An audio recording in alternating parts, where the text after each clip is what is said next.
जय हिंद साथियों। और उम्मीद है कि आप सभी मानसून जो भारत में इस समय चरम पे पहुंच चुका है धीरे धीरे, उसका मजा ले रहे होंगे और साथ में अपनी मेंस की तैयारी आप लोग कंटिन्यू कर रहे होंगे। तो ये दो चीज मैं मान के ये जो वीडियो है इसमें यूपी पीसीएस और आरओ के निबंध वाले सेक्शन पे मैं थोड़ा सा डिस्कशन करना चाहता हूँ, उसकी स्ट्रेटजी पे डिस्कशन करना चाहता हूँ।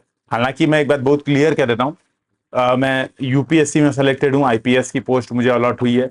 मैं यूपी पीसीएस में डिस्ट्रिक्ट यूथ वेलफेयर ऑफिसर के रूप में सेलेक्ट हुआ हूँ और मैंने 3 बार यूपी पीसीएस के मेंस लिखे हैं, 4 बार यूपीएससी का मेंस लिखा है। कभी मैंने आरओ का मेंस नहीं लिखा है, कभी नहीं, झूठ नहीं बोलूंगा, बहुत क्लियर कट बात है। हाँ, लेकिन मेंस का पेपर देखने पे अगर एसए का पेपर मैं देखता हूं तो ये सीधे सीधे दिखता है कि उसका एसए का पेपर और यूपी पीसीएस का एसए का पेपर बिल्कुल सिमिलर होता है। एकदम एक जैसा ही ऐसे आता ही है दोनों में। तो इसीलिए जो आज का डिस्कशन है वो यूपी पीसीएस मेंस के साथ साथ आरओ दोनों पे काम करेगा। मैं छोटी छोटी और ढेर सारी बातें इसमें काम की आपको बताना चाहता हूं जो आपके एसए को पेपर में देखने को मिलेगी। देखिए, यूपी पीसीएस के पहले मैं थोड़ा सा एसए के सिलेबस पे डिस्कशन कर देता हूं, फिर मैं क्या करूंगा, सोर्सेस पे डिस्कशन करूंगा, फिर करूंगा कि आपको कैसे और कितनी प्रैक्टिस करनी चाहिए। इन सारी बातों पर एक एक करके डिस्कशन करूंगा। 10 से 15 मिनट का मतलब मान के चलिए वीडियो डिस्कशन होगा, ठीक है। तो सबसे पहले मैं बात करूं सिलेबस की, तो यूपी पीसीएस में 3 ऐसे आते हैं, section A, section B, section C, 3 total ऐसे आपसे आते हैं। आपको ऑप्शंस दिए होते हैं 3-3, उसमें से कोई एक सेलेक्ट करना होता है और हर सेक्शन का एक एक ऐसे आपको लिखना होता है। तो जो सेक्शन ए है दोस्तों, नोट कर लीजिएगा, या फिर मैं जो लिस्ट है वो शेयर कर दूंगा टेलीग्राम चैनल पे, वहां से आप लोग देख लीजिएगा, और जो मेरे नोट्स है मैं वो भी शेयर कर दूंगा। तो देखिए, जो सेक्शन ए है वो है लिटरेचर एंड कल्चर, मतलब यानी साहित्य और संस्कृति। सोशल स्फीयर, सामाजिक जो स्फीयर है, दायरा है, इस पे एक प्रश्न आएगा। और पॉलिटिकल स्फीयर, तो राजनीतिक और सामाजिक मुद्दों पे जुड़े प्रश्न और साहित्यिक प्रश्न, यानी ये 3 पॉइंट्स हैं जो कि आपके सेक्शन ए में है। तो फॉर एग्जाम्पल कई बार पूछ देता है साहित्य की वर्तमान प्रासंगिकता या साहित्य के उत्कृष्टता के प्रतिमान। तो अगर ये क्वेश्चन पूछ रहा है तो सीधी बात है वो साहित्य वाले सिलेबस का हिस्सा है। इसी तरह से कई बार पूछता है 21वीं सदी में जाति के बदलते प्रतिमान, तो ये अगर पूछ रहा है तो सिंपल सी बात है दोस्तों, ये सोशल स्फीयर का प्रश्न है, ठीक है। तो इसी तरह से सेक्शन बी जो आएगा वो आएगा साइंस, इन्वायरमेंट एंड टेक्नोलॉजी। तो पहला है साइंस, इन्वायरमेंट एंड टेक्नोलॉजी। दूसरा आता है इकोनॉमिक स्फीयर। इकोनॉमिक स्फीयर का एग्जांपल आप ले सकते हैं, जैसे आत्मनिर्भर भारत पे पूछा प्रश्न, वन डिस्ट्रिक्ट वन प्रोडक्ट पर प्रश्न पूछा, तो ये क्या है, ये है इकोनॉमिक स्फीयर का प्रश्न। तीसरा इसमें जो सेक्शन बी का जो तीसरा पॉइंट है वो है एग्रीकल्चर, इंडस्ट्री एंड ट्रेड, ठीक है। तो जैसे मान लीजिए पूछ दिया कि कृषकों के आत्महत्या के जिम्मेदार कौन, या कृषकों की आय दोगुना करना, चुनौती और संभावनाएं। तो ये अगर प्रश्न पूछेगा तो ये सिंपल सी बात है, एग्रीकल्चर, इंडस्ट्री और ट्रेड से पूछेगा। सेक्शन सी जो है वो है नेशनल एंड इंटरनेशनल इवेंट्स, यानी जो करंट अफेयर्स है। नेचुरल कैलामिटीज, लैंडस्लाइड, कि भैया कोई विशेष आपदा आई, जैसे अभी आपने देखा होगा कोई आपदा आई, जैसे मान लो पर्वतीय क्षेत्रों में बाढ़ आ गई या बादल फटने की घटना हो गई, तो इस पे प्रश्न आ सकता है। भूकंप पे प्रश्न आ सकता है। अर्थक्वेक, डेल्यूज एंड ड्रॉट, तो सूखा, भूकंप, इससे भी प्रश्न आ सकते हैं। National development programs and project, तो कोई ऐसा प्रोग्राम या प्रोजेक्ट चल रहा है नेशनल डेवलपमेंट का, जैसे स्वर्णिम चतुर्भुज मान लीजिए चल रहा है, या इकोनॉमिक कॉरिडोर्स बहुत सारे बनाए जा रहे हैं, उस पर अगर प्रश्न पूछता है तो ये इस हिस्से से आता है। ध्यान में रखिए, आपको जो 3 ऐसे होते हैं, तीनों 50-50 नंबर के ऐसे होते हैं, यानी 150 नंबर का ऐसे का पेपर होता है। हर बार एग्जाम में जो पेज की संख्या होती है पर ऐसे, तो देखिए जो आप जब जाएंगे ना एग्जाम देने, तो एग्जाम में आपको ऐसे पेजेस कॉपी मिलेगी, तो एक कॉपी आपको ऐसे मिलेगी जिसमें आपके लाइन से 1 2 3 4 ऐसे पेजेस दिए रहेंगे, और एक आपको पेपर की बुकलेट अलग से मिलेगी, एक ऐसे समझ लो क्वेश्चन पेपर की बुकलेट एक अलग से मिलेगी। तो ये जो आपको नॉर्मल जो मिलेगा, मतलब आपको इसको हम लोग बोलते हैं क्यूसीएबी, क्वेश्चन का आंसर बुकलेट। तो ये जो आपको मिलेगा क्वेश्चन का आंसर बुकलेट, इसमें भी आपको पहले एक पन्ने पे सेक्शन ए दिया होगा, पहले पन्ने पे सेक्शन ए दिया होगा, ठीक है। पहले पन्ने पे यहाँ पे सेक्शन ए लिखा होगा, इसके तीनों जो ऐसे के ऑप्शंस होंगे वो दिए होंगे, उसके बाद 7-8 पेज ब्लैंक होंगे, इसी में आपको ऐसे लिखना है। ध्यान रखिए, ऐसे की जो वर्ड लिमिट है वो 700 शब्द है। लगभग यूपी पीसीएस आपको 8 से 9 पेज देता है, वहां पे काउंट जरूर कीजिएगा एग्जाम में, क्योंकि पेजेस की संख्या चेंज हो जाती है। एग्जाम देने जब जाएंगे आप तो वहां पे जरूर काउंट करेंगे कि कितने पेजेस मिले, नहीं तो ये भी गड़बड़ी हो जाती है। तो मैं हर छोटी से बड़ी बातों तक आपको ऐसे में ले जाऊंगा, ठीक है। तो ये बात आपको समझ आ गई कि 3 सेक्शन है, तीनों सेक्शंस पे आपको लिखना है। अब हम बात करते हैं कि एस्से के तैयारी और सोर्सेस क्या है। तो देखिए, सबसे अच्छी बात यह है कि एस्से का दोस्तों कोई अलग से सोर्स है ही नहीं, क्योंकि आप देखोगे चाहे वो सोशल स्फीयर का प्रश्न हो, चाहे वो पॉलिटिकल स्फीयर का प्रश्न हो, या वो लिटरेचर का प्रश्न हो, या साइंस इन्वायरमेंट एंड टेक्नोलॉजी का प्रश्न हो, या फिर current events of international national importance का अगर प्रश्न हो, भूकंप, ड्रॉट, कोई भी प्रश्न हो, सारे जीएस पेपर 1, 2, 3 और 4 के सिलेबस के हिस्सा है। तो सबसे महत्वपूर्ण अच्छी बात ये हो जाती है कि सारे के सारे सिलेबस का हिस्सा है, ठीक है, और इसमें से आपको अलग से कुछ नहीं पढ़ना है। तो नंबर 1 सोर्सेस कि अलग से कुछ नहीं पढ़ना है। हाँ, कैसे पढ़ना है ध्यान में रखिए, जब आप तैयारी स्टार्ट कर रहे हैं तो कभी सीधा ऐसे लिखने मत बैठिए, ठीक है, डायरेक्ट ऐसे लिखने मत बैठिए, नहीं तो आपको फ्रेमवर्क आप बना लोगे, दिमाग में एक माइंड सेटअप कर लोगे, और उसी गलत माइंडसेट के आधार पे आप हमेशा बैठ के ऐसे लिखते रहोगे। ऐसे हमेशा तभी लिखना चाहिए, मेरा ये मानना है, और मैंने बहुत सारे टॉपर से बात की, उनका भी यही मानना है ऐसे को लेके खास तौर पे। 150 नंबर का पेपर ऐसा है नहीं कि 1000 नंबर का पेपर है। ऐसे तभी आपको लिखना चाहिए जब आप जीएस पेपर 1, 2, 3, 4, इवन अब यूपी के मामले में आप 5, 6 तैयार कर चुके हो, एटलीस्ट सिलेबस पे आपको पकड़ हो। इससे क्या होगा, ऐसे के पॉइंट आप रिलेट कर पाओगे, ठीक है। तो सबसे पहली बात आपको क्या करना है, सिलेबस कंप्लीट करना है जीएस 1 से लेके जीएस 6 तक यूपी पीसीएस का। उसके बाद ऐसे लिखना आपको प्रारंभ करना है, उसके पहले कतई नहीं करना है। अच्छा, दूसरा ऐसे लिखने का तरीका क्या होना चाहिए, और जो वैल्यू एडिशन है वो क्या करना चाहिए।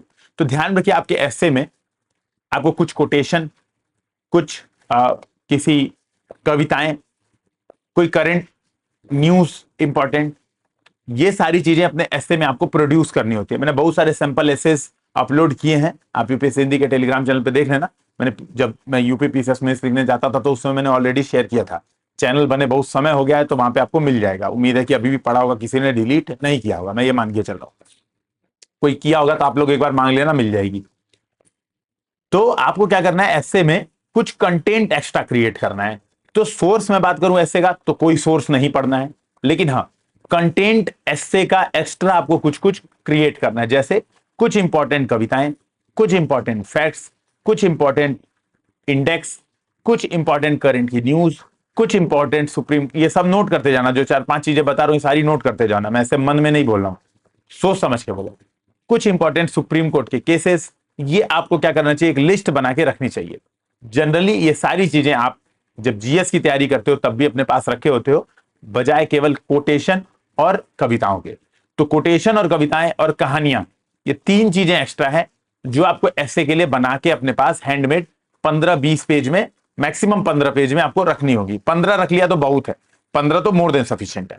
अब क्या होगा, जैसे मान लो साहित्य है, सपोज साहित्य है, लिटरेचर एंड कल्चर पे अगर कोई प्रश्न आता है, हर साल साहित्य पे प्रश्न आता है, पिछले 3 साल के आप प्रश्नों को देखिए, उससे रिलेटेड कुछ कोटेशंस तैयार कर लीजिए, ठीक है, उससे रिलेटेड कुछ कोटेशंस तैयार कर लीजिए और ऐसे लिखना स्टार्ट कीजिए।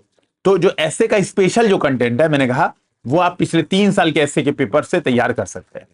दूसरा इंपॉर्टेंट सोर्स होता है, मैंने जो अपने नोट्स बनाए हुए हैं ऐसे से रिलेटेड और जो इंपॉर्टेंट कंटेंट से रिलेटेड, मैं वो शेयर करा दूंगा। महत्वपूर्ण जो सोर्स होता है दूसरा, वो होता है टॉपर्स कॉपी। आप किसी सेलेक्टेड स्टूडेंट की कॉपी उठाइए जो ऐसे की उसने लिखी हो, ठीक है, बहुत सारे प्लेटफॉर्म से मिल जाती है, यूपी पीसीएस टॉपर्स कॉपी आप सर्च करोगे तो आपको मिल जाएगी, ठीक है।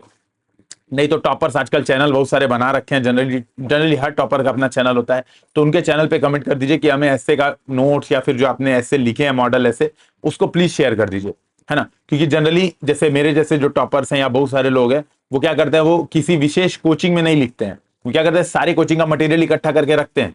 जैसे मैं ही क्या करता था, मैं सारी कोचिंग का मटेरियल रखता था, पेड टेस्ट नहीं लगाता था, खुद लिख के बड़े भैया से कॉपी चेक करा ली, ठीक है, दोस्तों मित्रों से कॉपी चेक करा ली, तो मैं ऐसा काम करता था। तो जनरली आजकल टॉपर्स यही करते हैं। जैसे अब मैं आपको फॉर एग्जांपल बताऊं, बहुत सारे ऐसे स्टूडेंट हैं जो यूपी पीसीएस में सेलेक्टेड हैं, यूपीएससी का एग्जाम दे रहे हैं, तो अब मेरे मित्र हैं तो मुझे मैसेज करते हैं कि मेरा ऐसे चेक कर दो, मेरा जीएस पेपर 1 का कॉपी चेक कर दो। तो मेरे हिसाब से ये जनरली हो जाता है, इस वजह से उनकी ऐसे की कॉपी आपको सोशल मीडिया पे नहीं मिलेगी, लेकिन मांगोगे, बिना लिखे कभी एग्जाम नहीं देते हैं वो, तो मांगोगे तो आपको मिल जाएगी। तो टॉपर्स कॉपी में से जो कोटेशन है वो आपको इकट्ठा कर लेना है। दूसरी जो सबसे महत्वपूर्ण बात है ऐसे के लिए, तो मैंने कंटेंट बता दिया, अब मैं आता हूं ऐसे लिखने का तरीका।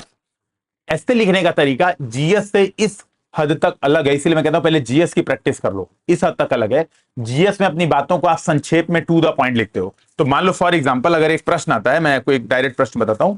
सपोज एक प्रश्न आता है कि मैंने बहुत सारे प्रश्न लिखे हुए हैं यार। मान लो भाई, क्योंकि इन्वायरमेंट है ही, नेशनल कैलामिटी, लैंडस्लाइड और साइंस और इन्वायरमेंट पेपर 2 का मतलब जो सेक्शन बी है उसका हिस्सा है। तो मान लो ऐसा क्वेश्चन आ गया कि पर्यावरण और न्यायालय, मान लो ऐसा टॉपिक आपको दे दिया। पर्यावरण और न्यायालय में जीएस पे भी प्रश्न आ सकता है। आप यूपीएससी का जीएस पेपर 2 उठाओगे तो यूपीएससी ने पूछा है कि हाल में ही सुप्रीम कोर्ट यानी उच्चतम न्यायालय ने पर्यावरणीय कानूनों में बहुत जबरदस्त भूमिका निभाई है, मान लो ऐसा कोई प्रश्न आ गया यूपीएससी का। तो वहां पे जब आप आंसर लिखोगे तो आप टू द पॉइंट लिखोगे कि भैया आर्टिकल 21 के तहत जीवन जीने के या गरिमा सहित जीवन जीने के अधिकार के तहत पर्यावरण मूल अधिकार है। आप क्या बताओगे, आप है ना, आप विभिन्न केसेस बताओगे, जैसे नर्मदा बचाओ आंदोलन केस। आप डायरेक्ट बताओगे कि जैसे आप सीधे सीधे बताओगे जैसे वेदांता माइंस केस। तो आप डायरेक्ट वो केसेस बता के सीधे बताओगे कि ये डिसीजन से ये बना, ये डिसीजन से ये बना। 1 2 3 4 पॉइंट्स करके आप लिखोगे, जीएस का आंसर लिखोगे। ऐसे यहां पर जीएस से अलग है। कैसे जीएस से अलग है? ऐसे जीएस से ऐसे अलग है, ऐसे में आपको फ्लो चाहिए होता है। हर पैराग्राफ अगले पैराग्राफ से कनेक्ट होना चाहिए और हर अगले पैराग्राफ में उसके अगले पैराग्राफ की लिंकेज होनी चाहिए। तो मान लो आप एक ऐसे में सपोज पर्यावरण और ये अपना ये सुप्रीम कोर्ट, ये पर्यावरण और न्यायालय, यही अगर ऐसे का टॉपिक है, तो आपका जो एक पैराग्राफ अगर आप लिख रहे हो कि सामाजिक रूप से पर्यावरण चूंकि समाज से बहुत जुड़ा हुआ है और विभिन्न वंचित वर्गों की आवाज नहीं सुनी जाती है या आवाज सुनने से वो रह जाते हैं, तो माननीय न्यायालय क्या करता है, ये उनकी सामूहिक आवाज को स्वीकार करते हुए विभिन्न निर्णयों में ये अधिकार उनको प्रदान किया। तो उदाहरण के तौर पर आपने बताया कि वेदांता माइंस निर्णय में उन्होंने ये प्रदान किया, तो आपने लिंक किया। वहीं दूसरी ओर आर्थिक रूप से ये क्या करता है, उनके आर्थिक अधिकारों का संरक्षण के साथ साथ ईज ऑफ डूइंग बिजनेस के बीच में बैलेंस बनाने की कोशिश करता है। ठीक है, तो आप इस बात को समझिएगा। आप क्या कर रहे हो, जब एस्से का आंसर लिख रहे हो, जब आप निबंध लिख रहे हो, तो आपके निबंध में फ्लो है, ब्रेक नहीं है। जीएस के आंसर में ब्रेक होता है। जीएस का आंसर आप सीधे टू द पॉइंट 1 2 3 4 पॉइंट डाल के सीधे अपनी बातों को लिखते हुए चले जाते हो, क्योंकि शब्द सीमा 150 125 शब्द ही रहती है, जबकि एस्से में शब्द सीमा आपके 700 शब्द है। तो ये बात आप ध्यान में रखना। पहली बात तो जीएस के आंसर से कैसे अलग है। हाँ, जीएस के आंसर से इस तरह से समांतर भी है। तो जीएस की प्रैक्टिस एस्से में आपको कैसे मदद करती है उसको देखिए। तो कोई भी एस्से का जो प्रश्न आता है, सपोज मान लीजिए प्रश्न आता है साहित्य के उत्कृष्टता के प्रतिमान, ठीक है, मान लीजिए यही एस्से में प्रश्न आता है, तो साहित्य के उत्कृष्टता से पैमान, आप क्या करिए, इसको 4-5 क्वेश्चंस बना दीजिए कि किन आधारों पर किसी साहित्य को उत्कृष्ट माना जा सकता है, पहला क्वेश्चन। दूसरा क्वेश्चन, कौन कौन से साहित्य वर्तमान में उत्कृष्टता की श्रेणी में है। ठीक है, कौन कौन से साहित्य वर्तमान में उत्कृष्टता की श्रेणी में है, क्या पहले के प्रतिमान और वर्तमान प्रतिमानों में अंतर आया है। ठीक है, तो आप इन 3-4 क्वेश्चंस आप बना सकते हैं। साहित्य की उत्कृष्टता के प्रतिमान कैसे परिवर्तित हुए, जो मैंने नेक्स्ट थर्ड नंबर क्वेश्चन बोला, क्या पहले के साहित्यिक प्रतिमान उत्कृष्टता के और वर्तमान प्रतिमानों में कोई अंतर आया। तो 3-4 क्वेश्चन आपने बना दिया और इन्हीं क्वेश्चंस को फ्लो में लिखते हुए आपने जो आंसर लिखा, फ्लो में, डायरेक्ट टू द पॉइंट नहीं, फ्लो बनाते हुए, मेंटेन करते हुए जो आपने आंसर लिखा, वो आपका ऐसे कंप्लीट हो जाता है। तो आपने पूरा बताया कि भैया जो प्राचीन भारत का साहित्य था, ठीक है, नाटक देखोगे ना भाई, कालिदास, महाकवि भास, ये लोग जो थे, इस समय साहित्यकृत उत्कृष्टता किसको मानी जाती थी, समय के साथ कैसे कैसे परिवर्तन हुआ, बीच में रीतिकाल आया, रीतिकाल में किस साहित्य को उत्कृष्ट माना गया, जो चरम भोगवादी साहित्य था, जिसमें स्त्रियों की देहमूलक अभिव्यक्तियों को बहुत ज्यादा प्रश्रय दिया गया था। और फिर आगे चल के वर्तमान में वो साहित्य उत्कृष्ट माना जाता है जो वंचित वर्ग, गरीब वर्ग, इनकी आवाज उठाए, जो सामाजिक यथार्थ को रखे सामने, तो वो साहित्य उत्कृष्ट माना जाता है। तो समय के साथ आप बताओगे कैसे परिवर्तन हुआ, तो इस आंसर में आपने इस तरह से लिख दिया। तो ऐसे में आपको फ्लो मेंटेन करना है, 3-4 क्वेश्चंस क्रिएट करने हैं और काम बन जाता है।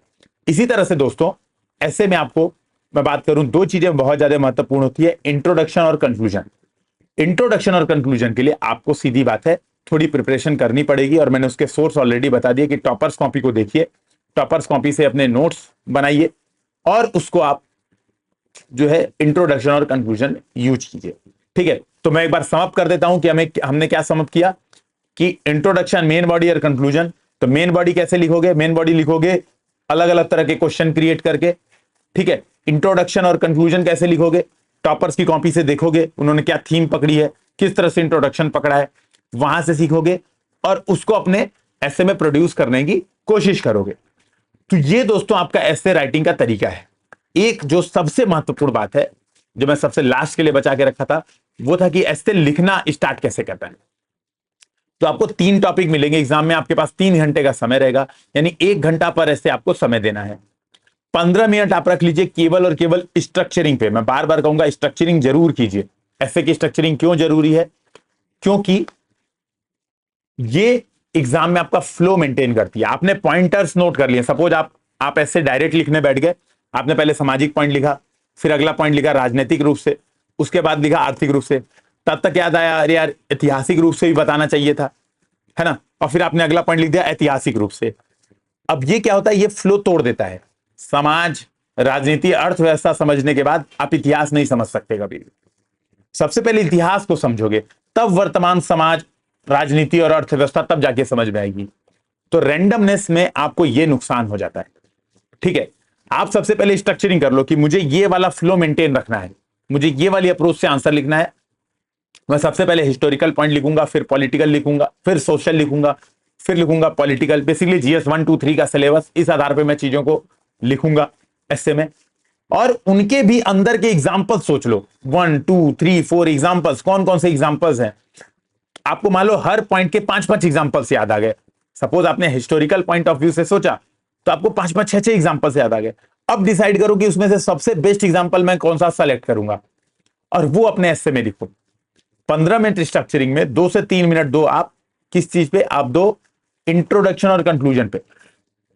क्योंकि इंट्रोडक्शन वो दरवाजा है जो एस्से के नंबर के मार्क्स खोल देता है। अगर आपका इंट्रोडक्शन एकदम सटीक है, टू द पॉइंट है और एस्से के टॉपिक को कनेक्ट करता है ना, तो जैसे फॉर एग्जांपल जैसे क्वेश्चन आया था साहित्यिक उत्कृष्टता के प्रतिमान, तो मैंने लिखा था, तुलसीदास को कोट किया था मैंने, कीरति भनीति भूति बल सोई। चेक कर लेना एक बार, मुझे अब एग्जैक्टली याद नहीं, मैं बहुत समय हो गया मुझे पढ़े हुए। सुर सरिसम सबका हित होई। ठीक है, तो तुलसीदास जी को कोट किया था। एक बार एग्जैक्ट ऐसे मतलब ये देख लेना दोहा क्या है एग्जैक्टली, कमेंट सेक्शन में बताना भी। ठीक है, तो मैंने कोट किया था। अब वहां पे डायरेक्ट मैच कर गया कि तुलसीदास जी भी कहते हैं, जो कि लोग मंगल के कवि माने जाते हैं, वो कहते हैं कि वही कविता कीर्ति, है ना, यश, वही, है ना, सबसे भली है, सबसे अच्छी है, जिसमें गंगा के समान सबका हित हो। सुर सरिसम, तो बेसिकली गंगा नदी के समान सबका, सबको पावन और पवित्र करने वाली जो इसमें गुण हो, वही कीर्ति, वही कविता, वही यश सबसे अच्छा है। देखो डायरेक्ट कनेक्ट हो गया। उत्कृष्टता के प्रतिमान, कौन सा उत्कृष्ट साहित्य उत्कृष्ट होगा? जो सबका हित करेगा, सर्जन हिताय सर्जन सुखाय करेगा, समावेशी विकास की बात करेगा, जो किसी वर्ग को छोड़ेगा नहीं, वही तो हो गई कविता। तो इंट्रोडक्शन मैंने ये बात कही थी जो सीधे सीधे अपने पॉइंट को कनेक्ट करता था। तो आप इस तरह से इंट्रोडक्शन बनाएंगे। इंट्रोडक्शन पहले से लिख के प्रैक्टिस कर लेंगे ताकि उसमें काटम कूटा ना हो जाए। पता चला डायरेक्ट इंट्रोडक्शन लिखना शुरू कर दिया, फिर काटना पड़ गया। तो इन बातों को बचाते हुए आप इंट्रोडक्शन लिखोगे, ठीक है, तो आपका ऐसे का इंट्रोडक्शन बहुत अच्छा हो जाएगा। फिर मैंने कहा कि मेन बॉडी में कुछ क्वेश्चंस क्रिएट करो, फिर आगे बढ़ो। इसी तरह से फिर कंक्लूजन हमेशा अपना पॉइंट ऑफ व्यू सकारात्मक तौर पे दो। कभी भी कंक्लूजन में, ये बात ध्यान में रखिएगा, कभी भी कंक्लूजन में क्या नहीं आना चाहिए, कभी भी कंक्लूजन में जो आपने ऐसे लिखा उसका समअप या समरी नहीं होना चाहिए। कंक्लूजन एक अलग पॉइंट ऑफ व्यू प्रस्तुत करता हो जो कि उस टॉपिक से रिलेटेड हो। ये नहीं कि कुछ और ही बता रहे, पूछा आत्मनिर्भर भारत, बता रहे हैं आत्मनिर्भर चाइना, है ना, आत्मनिर्भर पाकिस्तान, पर निर्भर पाकिस्तान, इसके पर चर्चा कर रहे हैं कि पाकिस्तान तो डूब गया। नहीं, कंक्लूजन में अपना पॉइंट ऑफ व्यू दीजिए कि इन तरीकों से भारत को आत्मनिर्भर बनाया जा सकता है, या ये चुनौतियां हैं भारत के आत्मनिर्भर बनने में, लेकिन भारत सरकार के इन इन प्रयासों से इससे निपटा जा रहा है। तो हमेशा अपना पॉइंट ऑफ व्यू बताइए, है ना। जैसे साहित्य वाले पे ही कंक्लूजन लिखना रहेगा तो मैं क्या लिखूंगा बताऊंगा कि उत्कृष्टता के पैमानों के आधार पर ही गीतांजलि श्री रचित जो रेत की समाधि पुस्तक है उसको क्या मिला, उसको बुकर पुरस्कार मिला। तो कनेक्ट करिए चीजों को। साहित्य का नोबेल किसको मिला, उसका देखिए उसका क्या थीम थी। जब आप साहित्य वाले ऐसे की प्रिपरेशन कर रहे हैं ना, तो सबसे पहले 2-3 साल के नोबेल प्राइजर्स को देख लो कि किसको नोबेल प्राइज मिला, वो नोट कर लो अपने नोट्स में। दूसरे नंबर पे नोट्स कर लो। तो मैं एक आपको हिंट देके समझा ही दे रहा हूं। तो मान लो आपको ऐसे का टॉपिक नंबर 1 तैयार करना है, सपोज आपको लिटरेचर एंड कल्चर आपको तैयार करना है, तो सबसे पहले क्या करो, लिटरेचर एंड कल्चर को 2 हिस्से में बांटो, एक वर्ल्ड लिटरेचर एंड कल्चर, एक इंडियन लिटरेचर एंड कल्चर। सबसे पहला तो ये आपका नोट्स रहेगा। वर्ल्ड लिटरेचर एंड कल्चर में ये देखो किसको किसको साहित्य का नोबेल पुरस्कार रिसेंट में मिला है, किसको किसको साहित्य का बुकर पुरस्कार रिसेंट में मिला है। फिर देखो उनकी थीम क्या है, जिनको जिनको नोबेल पुरस्कार मिला है उनकी थीम क्या है, जिनको जिनको बुकर पुरस्कार मिला है उनकी थीम क्या है, किस बेसिस पे उन्होंने साहित्य को लिखा है। फिर देखो क्या उन्होंने नोबेल पुरस्कार एक्सेप्ट करते हुए कोई भाषण दिया, उस भाषण के जो इंपॉर्टेंट की बिंदु है सीधे सर्च करोगे, नोबेल लॉरेटर इन साहित्य, है ना, साहित्य मतलब लिटरेचर, नोबेल लॉरेटर इन लिटरेचर, ठीक है, भाषण, ऐसे ही हिंदी इंग्लिश मिक्स करके सर्च कर देना, वो आपको इंपॉर्टेंट पॉइंट सम अप करके बता देगा। और उस बात को नोट कर लो, ये बात इसने कही यहां पे, इस मंच से इसने ये बात कही। कोई इंडियन है मान लो, जैसे गीतांजलि श्री को जब बुकर पुरस्कार मिला, तो ये आने वाले 3-4 साल के ऐसे में काम करेगा।